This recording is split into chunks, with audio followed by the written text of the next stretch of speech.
낯선 모습을 우리가 경험하게 됩니다. 그동안 다윗은 참으로 은혜스러웠고 그동안 우리가 본받을 만하고 하나님께서 참으로 온전한 자다라고 칭할 만큼 그렇게 아름다운 모습을 보였지만 오늘 본문에 나타난 다윗의 모습은 어떻게 다윗이 이러한 행동, 이러한 모습을 보일 수 있을까라고 말할 정도로 죄악에 빠진 그런 모습을 발견하게 됩니다. 다윗과 밧세바의 사건은 하나의 스캔들과도 같습니다. 당시 왕들의 사적인 생활들이 참 많았습니다. 그 사적인 생활들이 숨겨진 생활들이 참 많이 있었죠. 우리 조선실록에도 보면은 굉장히 왕의 사적인 생활들에 대한 관심들이 많고 또 숨겨진 뒷이야기가 참 재미있는 일들이 많이 있습니다. 역사를 기록할 때에 사관들이 이런 일들을 좀 빼도 괜찮죠. 보통 중동 근대나 메소포타미아 지역이나 이런 지역들을 보면은 전쟁사를 기록할 때 보면 한 국가와 한 국가가 전쟁을 할 때 이 두 국가가 똑같이 승리를 했다고 이게 기록이 되어 있거든요. 그 이유를 가만히 살펴보면은 그 전쟁의 역사를 패배한 기록을 적지는 않는 거죠. 오로지 우리가 A라는 국가와 싸웠을 때 우리도 이겼고 저쪽도 이겼고 이런 이야기들이 굉장히 많이 적혀 있다라는 이야기죠. 근데 성경은 가만히 보면은 이렇게 좀 숨겼으면 좋겠다 같은 그런 이야기의 내용들이 굉장히 많이 나옵니다. 오늘 본문 말씀에서도 보면은 사무엘하 11장이 다 다윗의 범죄에 관한 이야기입니다. 그리고 12장에 넘어가면은 그 죄를 지적하는 내용들이 또 나옵니다. 여러분, 이런 내용들이 성경에 왜 이렇게 기록이 되었을까라고 하는 생각들을 우리가 가질 수도 있는 것이죠. 왜 그럴까요? 왜 성경에는 이렇게 우리가 알지 않아도 될 이런 문제들이 기록되어 있을까요? 성경이 의도하는 것은 분명히 있습니다. 그것은 무엇이냐면은 이 길을 읽는 모든 그리스도인들이 다윗과 같은 사람도 무너질 수 있다라는 것을 알려주기 위함입니다. 다윗과 같은 사람도 무너질 수 있다면 나도 무너질 수 있다는 이야기죠. 그래서 이런 것들을 반면교사로 삼아서 우리도 항상 이런 유혹에 빠질 때에 오늘 보면 이게 성적인 유혹이지만은 이런 유혹 말고 우리 살아가면서 얼마나 많은 유혹들이 있겠습니까? 이런 유혹에 빠질 때에 우리가 어떻게 이 일을 처리해야 되고 어떻게 이런 일들을 우리가 다시 한번 하나님께 나아갈 수 있는 기회를 삼아야 되는가, 이런 것들을 교훈하기 위해서 성경은 이 밧세바 사건을 기록한 것입니다. 그럼 그동안 다윗의 삶을 한번 보십시오. 얼마나 많은 전쟁을 했습니까? 골리앗을 쓰러뜨린 이후로 다윗의 삶을 보면 모압으로도 도망가고 블레셋으로도 도망가고 광야에서 너무나 많은 어려움들을 많이 경험을 했습니다. 그러나 그 어려움 속에서도 다윗의 참 위대함은 무엇이냐면은 하나님을 의지했다는 이야기죠. 하나님의 도우심을 의지했고 어렵고 힘든 일이 있을 때마다 하나님께서 나의 길이 되시고 하나님께서 나의 목자가 되어 주시어서 나의 모든 길을 하나님께서 인도해 주실 것이다 라고 하는 그런 믿음 속에서 다윗은 하루하루를 지냈다는 이야기입니다. 그러다가 하나님께서 정하신 때가 되어 유다민족의 왕이 되었고 거기서 7년 6개월을 또 기다린 후에 통일 이스라엘의 왕이 될 수가 있었습니다. 여러분, 내 왕이 되었지만 전쟁이 끝이 났을까요? 왕이 된 이후에 또 많은 전쟁들이 계속해서 일어나고 있었습니다. 그때 다윗이 유혹을 받아 넘어지는 장면이 오늘 본문에 등장을 하게 되는 것이죠. 다윗의 이런 모습 속에서 나의 가장 약한 부분을 한번 찾을 수 있기를 바랍니다. 나의 가장 약한 부분이 사탄으로부터 유혹이 왔었을 때에 우리는 이런 유혹을 어떻게 물리칠 수 있을까? 우리가 몇 주에 걸쳐서 이 장면들을 여러분들과 한번 생각해 보려고 합니다. 남의 이야기다 생각하지 마시고 누구나 경험할 수 있는 그런 이야기들 오늘 한번 여러분들과 한번 생각해 보았으면 좋겠습니다. 우리 1절 말씀 다시 한번 보겠습니다. 그 해가 돌아와 왕들이 출전할 때가 되매 다윗이 요압과 그에게 있는 그의 부하들과 온 이스라엘 군대를 보내니 그들이 암몬 자손을 멸하고 랍바를 에워쌌고 다윗은 예루살렘에 그대로 있더라. 그 해가 돌아와 라고 이야기합니다. 그 해가 돌아와. 다음 해가 되었다라는 이야기죠.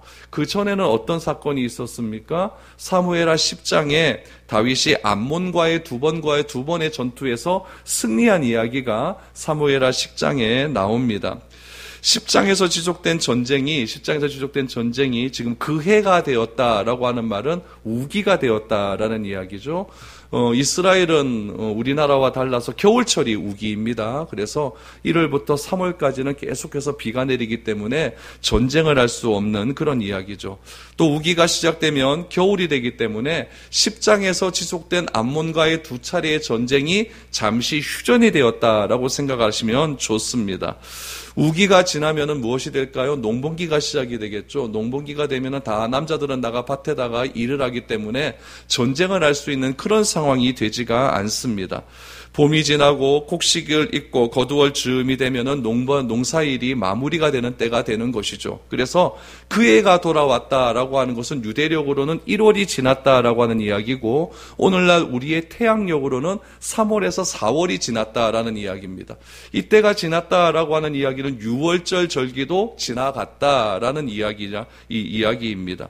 이르쯤 되면 이제 병력 동원하기가 굉장히 수월한 그런 때가 다시 시작이 되었다는 이야기죠. 그래서 왕들이 출전할 때가 되었다라고 하는 것은, 전쟁이 되었다라고 하는 것은 고대 근동은 주로 이 우기가 지난 다음에 전쟁이 된다라고 생각을 하시면 좋습니다. 이 본문이 등장하는 전쟁, 암몬과의 전쟁이었죠. 사무엘하 10장에서 암몬과의 두 번의 전쟁. 암몬왕 라하스와 다윗과의 관계는 너무나 좋았는데, 라하스가 죽고 난 뒤에 라하스의 아들이었던 한운이 왕이 되었을 때에 이 다윗 왕이 라하스의 조문을 보내지 않습니까? 조문을 보내고 한운 왕이 또 새롭게 왕이 되었으니까 축하 사절단을 보냈는데, 이 한운 왕이 다윗의 축하 사절단에게 아주 극심한 조롱을 하지 않습니까? 수염을 잘라버리고 또 엉덩이를 다 드러내는 그런 일들을 벌이게 되었습니다. 그 일로 인하여서 전쟁이 시작이 된 것이죠. 전쟁이 시작되어서 이제 그 해가 다음 해가 지나고, 지금 오늘 1절에 보니까 그 상황의 전쟁의 상황을 이렇게 전개하고 있습니다. 이스라엘의 상황이 굉장히 유리한 쪽으로 전개가 되는데, 1절 말씀에 보면 뭐라고 나오냐면은 라빠를 에워쌌다. 다윗은 예루살렘에 있다. 라빠를 에워쌌다라고 하는 것은 암몬 자손의 암몬 지역의 도시를 완전히 이스라엘 민족들이 다 에워쌌다라고 하는 그런 의미가 되었다는 이야기죠. 굉장히 이스라엘의 승기를 잡은 그런 때가 되었습니다. 그런데 문제가 무엇이냐면은 그 에워싼 그 다음 문장이 보니까 다윗은 어디에 있었다고요? 왕궁에 있었다라고 성경은 기록을 하고 있습니다. 굳이 다윗이 왕궁에 있었다라고 하는 이 대목을 이 사무엘하 저자가 쓸 필요는 없어요. 그런데 다윗이 굳이 왕궁에 있었다라고 하는 것을 성경에 기록한 이유는 무엇이냐면은 이 점이 문제가 되었다는 것을 강조하기 위함이라는 이야기죠. 지금까지 다윗의 상황을 보면 전쟁이 많이 일어났지만 너무너무 일이 잘 되었습니다. 왕이 되고 난 이후에 일이 얼마나 다 순탄하게 되었습니까? 하나님께서 다윗에게 다윗이 어디로 가든지 다윗으로 하여금 승리하게 하였다. 이것만큼 좋은 일이 어디 있습니까? 또 다윗이 또 법궤를 또 예루살렘에 갖다 놓지 않습니까? 하나님 중심의 그런 나라가 탄탄하게 이루어질 수가 있었고, 또 수도도 천도를 하여서 예루살렘이라고 하는 도시를 수도로 만들 만큼 다윗의 모든 일들이 아주 일사천리로 잘 진행되었다는 이야기죠. 이렇게 성공적으로 다윗의 업적이 다윗 왕궁의 초기에 일어났을 때에 나온 문제가 무엇이었냐면은 다윗은 궁에 있었다, 이 얘기죠. 이것이 우리에게 시사하는 바가 굉장히 크다는 이야기입니다. 다윗이 궁에 있었을 때에 어떤 일이 일어났을까요? 어떤 일이 일어났길래 사무엘하 저자는 다윗이 궁에 있었다라고 하는 사실을 기록하고 있었을까요? 2절에서 5절까지 보시기를 바랍니다. 그때에 다윗이 그의 침상에서 일어나 왕궁 옥상에서 거닐다가 그곳에서 보니 한 여인이 목욕을 하는데 심히 아름다워 보이는지라 라고 말을 하고 있습니다. 왕이 왕궁에 있었을 그때에 어떤 일이 있었습니까? 다윗이 침상에서 일어났다라고 말을 합니다. 여러분, 그 다윗이 왕궁에 있었던 그때는 다윗이 언제 어떤 때였느냐? 낮잠 자고 일어난 때였다라는 이야기죠. 여러분, 잠자는 것은 그렇게 죄가 아닙니다. 누구나 잘 수 있죠. 여러분, 우리도 동남아 이런 데 가보면은 낮에는 다 자지 않습니까? 다 잡니다. 다 자기 때문에 더워서 일도 할 수 없는 그런 일들이고, 또 유대 지역에는 낮에는 습도가 굉장히 올라가거든요. 그러니까 낮에 자는 거는 별 문제가 되지 않습니다. 그런데 이 다윗이 잠을 잔 그때가 언제라는 것이 문제라는 거죠. 그때는 언제였습니까? 전쟁을 하고 있는 중간이라는 이야기죠. 근데 다윗이 꽤 오래 잠을 잔 것 같아요. 꽤 오래 잠을 잤고 다윗이 저녁 때에 일어났다라고 하는 것은 5시 이후의 시간입니다. 보통 한 3시 되면 다 일어나서 또 저녁에 또 할 일을 준비하는데 다윗은 저녁 때에 일어났습니다. 일어나서 자기의 왕궁 가장 높은 곳에 올라가서 거닐었다라고 말을 합니다. 근데 어떤 사람들은 무엇이라고 이야기하냐면은 다윗에게 문제를 찾는 것이 아니라 이 밧세바에게 문제를 찾습니다. 왜 여자가 백주 날 춤추마에 넘어갈 때에 왜 우물가에 자기 마당에서 옷 벗고 그렇게 목욕을 할 수가 있느냐? 이거는 여자가 잘못한 거 아니냐? 이렇게 얘기하는 사람이 있거든요. 그런데 그것은 그 당시에 집 가옥 구조를 몰라서 그렇습니다. 그 당시에 가옥 구조 자체가 그렇게 되어 있고 또 목욕은 다 집 마당 우물가에서 다 하는 것이 그 당시에 통상적인 문화였고 또 목욕하는 것을 다 그래 알고 있었기 때문에 남자들은 절대 옥상 가서 여자들이 목욕하는 것을 보면 안 됩니다. 요즘 말로 하면 몰카를 보는 거죠. 그러니까 그렇게 하면 굉장히 큰 범죄인데 다윗은 옥상에 올라가서 거닐다가 그것을 본 거죠. 볼 수는 있죠. 볼 수는 있는데 여러분 그것을 빨리 피해야 되는 것이 그 당시 문화로는 맞는다라고 하는 이야기죠. 근데 오늘 2절에 보니까 뭐라고 나와 있냐면 그 여인이 아름다워 보였다. 아름다운 건 죄일까요? 죄가 아닐까요? 그건 죄가 아닙니다. 뭐가 죄일까요? 보는 게 죄입니다. 여러분 우리가 무엇을 보느냐가 굉장히 중요해요. 그래서 우리가 구원을 받았다라고 하는 것은 우리가 보는 시각이 변화되었다는 이야기예요. 그것을 우리가 관점의 변화다라고 이야기하죠. 뷰 포인트라고 이야기하거든요. 어떤 포인트를 우리가 보느냐가 굉장히 중요합니다. 특별히 혼자 있을 때 내가 무엇을 보느냐는 더욱더 중요한 문제라는 이야기죠. 성경에 나타나는 모든 죄악의 근원의 출발은 무엇이냐? 혼자 있을 때 무엇을 보느냐? 거기서 죄악이 출발을 하고 있다는 이야기입니다. 창세기 3장 6절 말씀을 한번 보시죠. 거기 보면은 우리가 죄의 첫 출발점을 이렇게 이야기합니다. 여자가 그 나무를 본즉 먹음직도 하고 보암직도 하고 지혜롭게 할 만큼 탐스럽기로 한 나무인지라. 여자가 그 열매를 따먹고 자기와 함께 있는 남편에게도 주매 그도 먹은지라. 하와가 언제 유혹받습니까? 혼자 있을 때 유혹을 받습니다. 어떻게 유혹을 받습니까? 다윗처럼 동산을 거닐 때 유혹을 받습니다. 무엇을 봅니까? 평상시에는 별로 그거 중요하게 여기지 않는데 여러분 죄를 지으려고 하려면 내가 보는 것이 그게 유혹이 되는 거예요.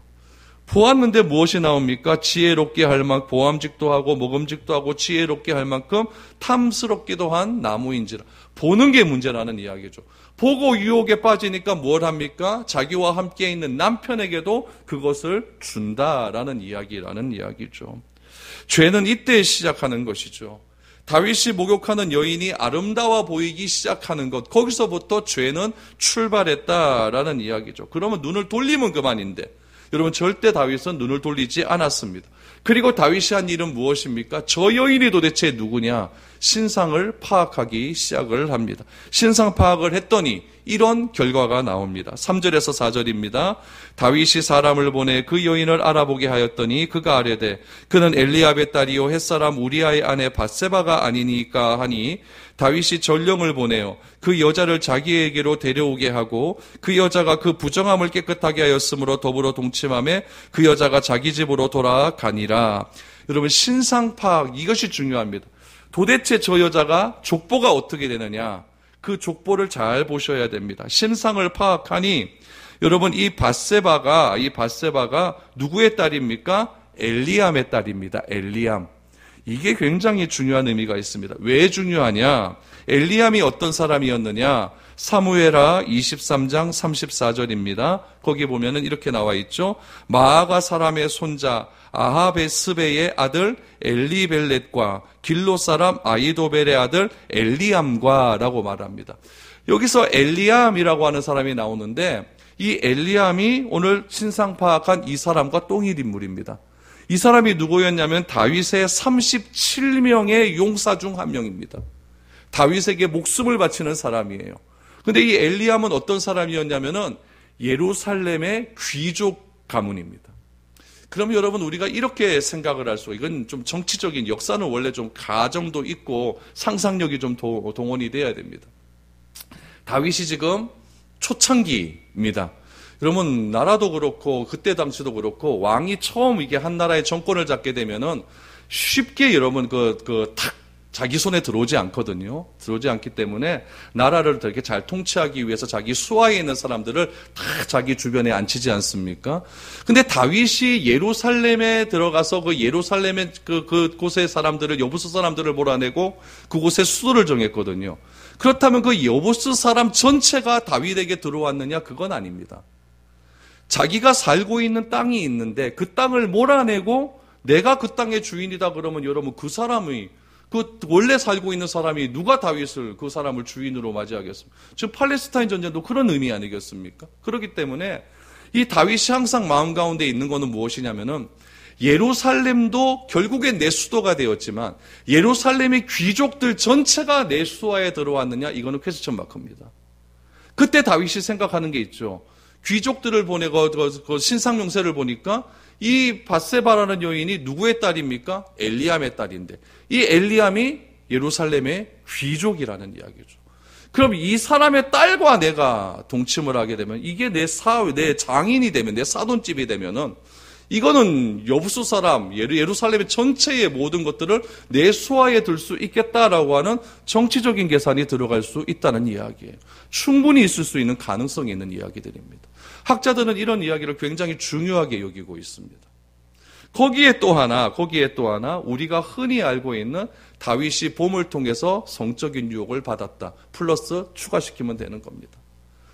그렇지 않으면은 다윗이 이렇게 할 수가 없는 거예요. 자기에게 목숨을 바치기로 한 37명의 용사 중에 한 명인 그 사람의 딸을 취한다? 이거는 쉽게 그렇게 할 수가 없는 이야기죠. 또 하나, 이 밧세바의 남편은 누구냐면 우리아라고 하는 사람인데 이 우리아라고 하는 사람이 햇사람이거든요.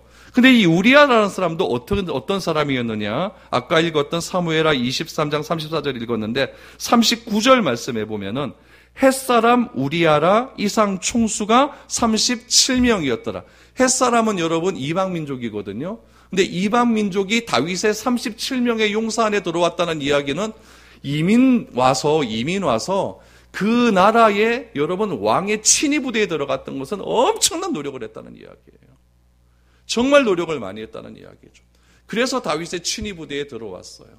그럼 친위 부대에 들어왔던 햇사람, 그 우리아와 엘리암과 여러분 장인군이 된 거 아닙니까? 그 딸과 우리아와 밧세바가 또 결혼해서 부부 가정을 이루고 있고 이 사람이 내 편이 된다면 여러분 다윗 마음 가운데 이런 생각들이 막 들어오기를 시작을 하는 것이죠. 그러면은 이런 생각이 들어왔다라고 하는 다윗이 취해야 되는 행동은 무엇일까요? 첫 번째 취해야 되는 행동은 무엇이냐면 그만두는 게 맞죠. 내 가장 나를 위해서 목숨을 버리는 사람인데 그 사람을 어떻게 내가 저렇게 피해를 줄 수 있느냐 하나 맞고, 또 하나는 다윗이 선택한 건 무엇입니까? 그런 게 무엇이 있어. 일단 내 정욕대로 하자. 그래서 밧세바를 궁으로 들어오게 만들어 버립니다. 밧세바를 등으로 들어오게 만들어 버리자 4절 말씀해 보니까 그 여자가 부정함을 깨끗하게 하였으므로 라고 말합니다. 월경이 끝났다는 이야기죠. 가임기가 시작되었다는 이야기입니다. 하룻밤 자고 났더니 바로 임신이 되었습니다. 임신이 되고 나자 어떤 일이 벌어지게 되었습니까? 여러분 5절 말씀을 보십시오. 5절 말씀해 보니까 급한 거는 밧세바입니다. 5절에 이렇게 나와 있습니다. 그 여인이 임신함에 사람을 보내 다윗에게 말하여 이르되 내가 임신하였나이다 하니라 라고 말합니다. 여러분 왕에게 의해서 여자 하나 취해서 임신하는 거 그렇게 큰 문제 아닙니다. 후궁 잡으면 그만이거든요. 근데 여자에게 있어서는 이건 큰 문제예요. 왜냐하면 율법에 보면 이 일은 굉장히 중요한 문제였기 때문에 그렇습니다. 신명기 22장 22절 말씀에 보면은 율법에 이렇게 기록이 되어 있습니다. 어떤 남자가 유부녀와 동침한 것이 드러나거든 그 동침한 남자와 그 여자를 둘 다 죽여 이스라엘 중에 악을 제할지니라 라고 말을 합니다. 여러분 유부녀가 아니면 괜찮습니다. 유부녀가 아니면 그냥 그 여자한테 돈 주고 사와서 내가 결혼 취하면 됩니다. 내 아내 삼으면 되거든요. 근데 유부녀면 문제가 달라지는 거예요. 이렇게 되면 어떻게 되냐면 남자도 죽고 여자도 죽는 거예요. 그러면은 다윗도 결혼을 했었고 이 밧세바도 결혼한 상태 아닙니까? 그럼 둘 다 율법에 의해서는 둘 다 죽어야 돼요. 그럼 다윗은 죽을까요? 안 죽죠. 누구만 죽을까요? 이건 밧세바만 죽게 되는 거예요. 그러니까 이거 급한 거는 밧세바가 급한 겁니다. 그러니까 입덧하자마자 다윗에게 곧바로 사람을 보내는 거죠. 나 큰일 났어요. 큰일 났어요. 난리가 나는 그런 상황이 되었다는 이야기죠. 왕이 여러분 여자나 취한 그게 뭐 그래 큰 문제가 되겠습니까? 그런데 왜 성경은 이 사건을 이렇게 강조하고 있을까요? 이유는 딱 하나입니다. 이스라엘은 그리스도인은 달라야 된다는 겁니다. 이스라엘이 하나님에 의해서 창조된 신정국가라고 한다면 신정국가는 다른 국가들처럼 자손이 많이 나와서 번성함으로 왕족이 번성함을 통해서 자기의 나라의 부강함을 강조하는 것이 아니라 하나님과의 관계 속에서 내가 어떤 믿음을 가지고 있는가, 이것을 통해서 내 나라가 어떻게 하나님 앞에 바로 서는가, 이게 중요하다는 이야기죠. 그리스도인도 마찬가지입니다. 그리스도인도 세상의 똑같은 조건 속에서 그렇게 나는 그 조건을 가지고 그렇게 전진하는 것이 아니라 하나님을 믿는 그리스도인이라면 달라야 된다는 것을 우리에게 알려주고 있는 것이죠. 그래서 하나님의 나라는, 세상의 나라는, 그리스도인은 다 세상 사람들은 그렇게 살아도 그리스도인은 그렇게 살면 안 된다는 것을 우리에게 분명하게 보여주고 있다는 이야기입니다. 밧세바가 다윗에게 나 임신했어요. 이거 무슨 얘기일까요? 대책 세워주세요. 이 얘기 아닙니까? 대책 세워주세요. 그러자 다윗이 대책을 세워줍니다. 어떤 대책일까요? 6절 이하를 보십시오. 다윗이 요압에게 기별하여, 요압은 지금 어디에 있습니까? 전쟁터에 있어요. 근데 전쟁터에 있는 요압에게 이야기합니다. 기별하여 햇사람 우리아를 내게 보내라 하매 요압이 우리아를 다윗에게로 보내니 우리아가 다윗에게 이르매 다윗이 요압의 안부와 군사의 안부와 싸움이 어떠했는지를 묻고 그가 또 우리아에게 이르되 내 집으로 내려가서 발을 씻으라 하니 우리아가 왕궁에서 나가매 왕의 음식물이 뒤따라 가니라 라고 말을 합니다. 전쟁 중인 우리아를 왕궁으로 데려오라고 말을 합니다. 그리고 다시 다윗은 뒷수습을 하기 위해서 이 우리아에게 무엇을 합니까? 집에 가서 발을 씻으라. 또 하나 왕의 음식을 집으로 다 보내보냅니다. 이거는 여러분 왕이 어주를 내리고 음식 내리고 이거 가문의 영광 아닙니까? 발을 씻으라라고 하는 것은 집에 가서 아내하고 동침해라 이런 이야기죠. 거기다 음식 나오죠. 그러니까 이거 얼마나 좋은 일입니까? 여러분, 죄라는 것이 참 희한한 게 무엇이냐면은 죄를 지을 때는요, 계획대로 탁탁 됩니다. 근데 그 죄를 수습할 때는 내 계획대로 되지가 않습니다. 이게 죄의 성격이에요. 여러분, 내 죄가 내 안에서 자라게 되면은 죄가 내 안에서 영향력이 커지게 되고 결국 나는 그 죄가 시키는 대로 할 수밖에 없는 죄의 포로가 될 수밖에 없는 거예요. 다윗이 우리아에게 발을 씻으라 음식물을 보내는 이유는 무엇입니까? 지금 밧세바가 임신한 상태이니까 그 애는 네 애다라는 것을 그렇게 동기를 만들기 위해서 그렇게 했는데 우리아는 어떻게 합니까? 집으로 안 가는 겁니다. 9절을 보십시오. 그러나 우리아는 집으로 내려가지 아니하고 왕궁 문에서 그의 주의 모든 부하들과 더불어 잔지라라고 말합니다. 나는 집으로 못 가겠다. 그러자 다윗이 이 사실을 알게 된 거죠. 너 왜 집으로 안 가? 그랬더니 여러분 11절 말씀이 굉장히 중요합니다. 이 11절에서 이 우리아가 말을 한 이 대목이 결국 다윗이 이야기해야 되는 그 대목이라는 이야기예요. 우리아가 뭐라고 이야기한지 보십시오. 11절. 우리아가 다윗에게 아뢰되 언약궤와 이스라엘과 유다가 야영 중에 있고 내 주 요압과 내 왕의 부하들이 바깥 들에 진치고 있거늘 내가 어찌 내 집으로 가서 먹고 마시고 내 처와 같이 자리이까? 내가 이 일을 행하지 아니하기로 왕의 살아계심과 왕의 혼의 살아계심을 두고 맹세하나이다 하니라 라고 말합니다. 그러면 다윗은 자신이 저지른 죄로 인하여 불안하지 않습니까? 근데 우리아의 대답이 정말 견고합니다. 왜 나는 집으로 가지 않았느냐? 너 왜 집에 안 갔어? 그랬더니 우리아가 하는 이야기가 무엇이냐면은 내 주가 지금 전쟁터에 있다. 전쟁터에는 또 뭐가 있습니까? 언약궤가 있다. 언약궤가. 여러분 전쟁터에 언약궤가 있다는 것은 그 전쟁 가운데 하나님이 함께 하시는 성전이라는 얘기입니다. 거룩한 전쟁이라는 이야기예요. 이 전쟁터에 언약궤가 있고 또 이스라엘 모든 백성들이 지금 전쟁터에서 야영 중에 있는데 내가 어떻게 나 혼자 편안하고 내 아내와 같이 잠을 잘 수 있겠습니까? 라고 말을 하는 것이죠. 여러분, 이 말은 왜 다윗이 하는 말이어야 되냐면은, 여러분, 나라가 지금 굉장히 편안하지 않습니까? 편안하면은 신하들이 이야기합니다. 왕이시여, 우리 암몬과의 첫 번째 전쟁에서도, 사무엘하 10장에 보면 나옵니다. 첫 번째 전쟁에서도 다윗이 출전하지 않고 요압이 출전해서 승리하지 않았습니까? 이번 전쟁도 왕이 출전 안 해도 충분히 이길 수 있습니다. 이런 신하들이 틀림없이 있을 수 있다는 이야기죠. 그때 다윗이 뭐라고 이야기해야 됩니까? 11절에 이야기를 해야 돼요. 전쟁터에 내 부하들이 있고, 전쟁터에 하나님의 언약궤가 있고, 전쟁터에 목숨을 걸고 내 나라를 지키기 위해 내 부하들이 야영을 하고 있는데 내가 어찌 이 궁에서 나 혼자 편안하게 먹고 마실 수 있겠느냐. 나는 전쟁터로 나가야 되는 것이 맞다. 이렇게 말하는 것이 맞죠. 근데 다윗이 해야 될 말을 누가 합니까? 우리아가 하고 있는 거예요. 그러니까 다윗의 마음이 얼마나 복잡하겠습니까? 이 이야기 뜻을 모르겠습니까? 다윗이요? 다 알고 있죠. 다윗이 막 불안해져 가기 시작을 합니다. 다윗은 우리아의 대답을 듣고 정신을 차릴 수가 없는 것이죠. 여러분, 이 우리아의 대답은 곧 누구의 말씀일까요? 하나님의 말씀이에요. 하나님께서 우리아의 입술을 통해서 그렇게 말씀하는 거죠. 그런데 이상한 것은 죄가 나를 지배하면요, 하나님의 말씀도 들리지 않습니다. 죄는 나의 판단력과 분별력을 무디게 해서 우리를 완전히 다른 사람으로 만들어 놓습니다. 다윗은 이 말을 듣고 한편으로는 막 갈등하기 시작하고 한편으로 막 짜증이 나기 시작하는 거예요. 우리아가 다윗에게 한 말은 다윗이 내가 해야 되는 말인데 우리아의 입에서 나의 죄악이 지적되니까 막 화가 나고 막 어떻게 하지를 못하는 것이죠.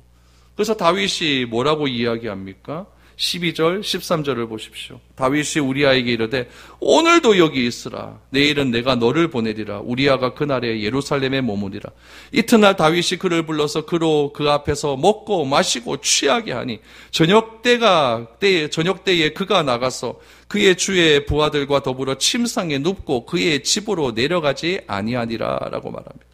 다윗이 우리아가 집에 가지 않으니까요, 우리아를 다윗 궁에 있게 합니다. 그리고 막 술 주고 해서 술에 취해버리게 만들어버려요.